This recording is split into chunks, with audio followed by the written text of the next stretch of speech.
Un bruit sourd et des tirs résonnent dans le ciel. Les grondements deviennent puissants.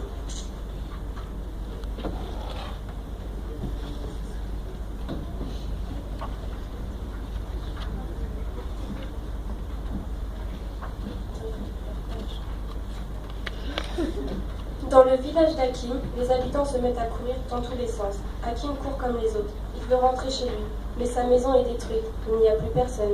Hakim crie. Il s'accroche à la main d'un adulte qui tente de l'aider. Mais l'homme court plus vite. Hakim reste seul dans la foule.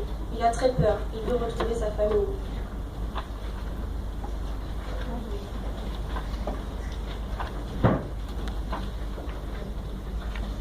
Hakim se réfugie dans les restes d'une maison, remplie de gens qu'il ne connaît pas. Il cherche un visage, sa mère, sa sœur, ses amis, en vain. « Maman, maman !» pleure Hakim. Une femme avec un bébé l'attire près de lui. Elle le prend dans ses bras pour la nuit.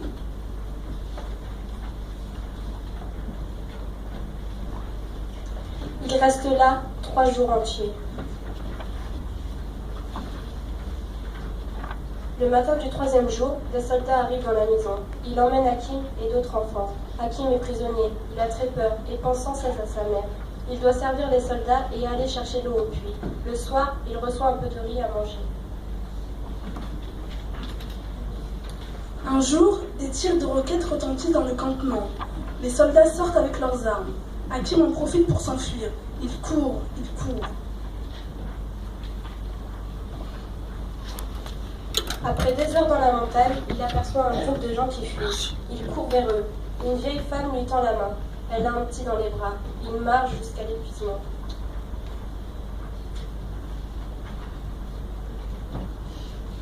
À la tombée de la nuit, il arrive près d'une rivière, celle de la frontière.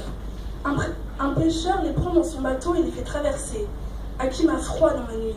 Le matin, il arrive sur l'autre rive. Il marche encore, en direction du village de Mapam.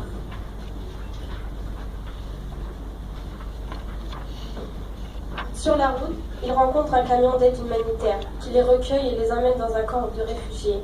On leur donne à manger et de quoi se laver un peu. La nuit, ils ont un lit pour dormir. Hakim est en sécurité dans le camp, mais il pense sans cesse à sa famille et à tout ce qu'il a vu. Il n'arrive pas à s'amuser avec les autres enfants. Un médecin vient près de lui et lui parle. Le soir, il écoute des contes des 1000 et une nuits avec les autres.